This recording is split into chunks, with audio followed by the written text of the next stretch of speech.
আসসালামু আলাইকুম ওয়া রাহমাতুল্লাহি ওয়া বারাকাতুহু। আশা করছি সবাই অনেক অনেক ভালো আছেন। সবাইকে ইঞ্জিনিয়ারিং 360 ইউটিউব চ্যানেলের পক্ষ থেকে আন্তরিক শুভেচ্ছা এবং অভিনন্দন।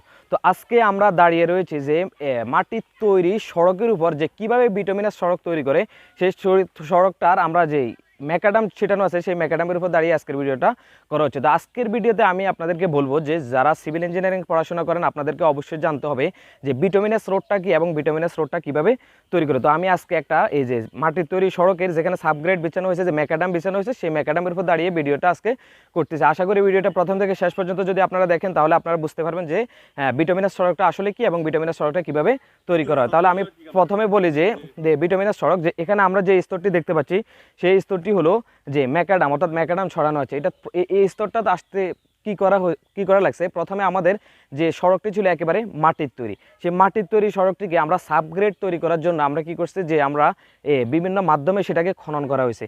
খনন করার পরে এটা সাবগ্রেডে আমরা কি দিছি, বালি দ্বারা পূর্ণ করা হয়েছে। বালি দ্বারা পূর্ণ করার পরে তার অতঃপর আমরা এই বিটুমিনাস সড়কের সাবগ্রেড নির্মাণ করতে হলে আমরা অতঃপর কি করলাম যে আমরা সেখানে ছোট আকারের কঙ্কর এবং আমরা বালু মিশ্রিত করে বালু দিয়ে আবার এটাকে আরেকটা স্তর দিলাম। আরেকটা স্তর দেওয়ার পরে ফাইনালি ইনিশিয়াল স্টেজে আমরা প্রায় এখন এটাকে বিটুমিনাস কার্পেটিং করার প্রায় কাছাকাছি আসতেছি।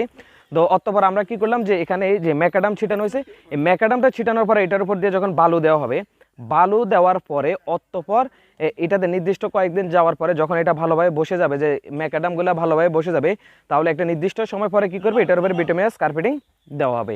তো এভাবে সাধারণত বিটুমিনাস রাস্তা এভাবে তৈরি করা হয় গ্রাম অঞ্চলে বা আমাদের শহরে। বিটুমিনাস রাস্তাগুলো এভাবে তৈরি করা হয়। প্রথমে কিভাবে তৈরি করে, যে প্রথমে মাটি খনন করা হয়, খনন করার পরে সেখানে নির্দিষ্ট বালু দেওয়া হয়, বালির পরে বালু এবং কঙ্কর মিশ্রিত করে দেওয়া হয়। অতঃপর যখন অনেকদিন এটা আবহাওয়ার সাথে অ্যাডজাস্ট হয় এবং এটা ভালোভাবে বসে যায়, তখন এটা অবশ্যই আরেকটা কথা মাথায় রাখতে হবে যে এটা এই বিটুমিনাস সড়ক করতে হলে কিন্তু অবশ্যই এজিং দিতে হবে, রাস্তার দুই পাশে এজিং দিতে হবে। তারপর আমরা ম্যাকাডাম যখন ছিঁড়ে দিলাম, ম্যাকাডামটা যখন আবার পরিবেশের সাথে এবং আমাদের রাস্তার সাথে যখন অ্যাডজাস্ট হয়ে যাবে, তখন আমরা সেখানে বিটুমিনাস কার্পেটিং করে দিব। এইভাবে সাধারণত বিটুমিনাস সড়ক তৈরি করা। আশা করছি সবাই ভালোভাবে বুঝতে পারছেন যে কীভাবে বিটুমিনাস সড়ক তৈরি করা হয়। তো সবাই ভালো থাকবেন, সুস্থ থাকবেন। আগামী ভিডিও দেখার আমন্ত্রণ জানিয়ে আজকের মতো এখানে বিদায় নিচ্ছি। আসসালামু আলাইকুম ওয়া রাহমাতুল্লাহ।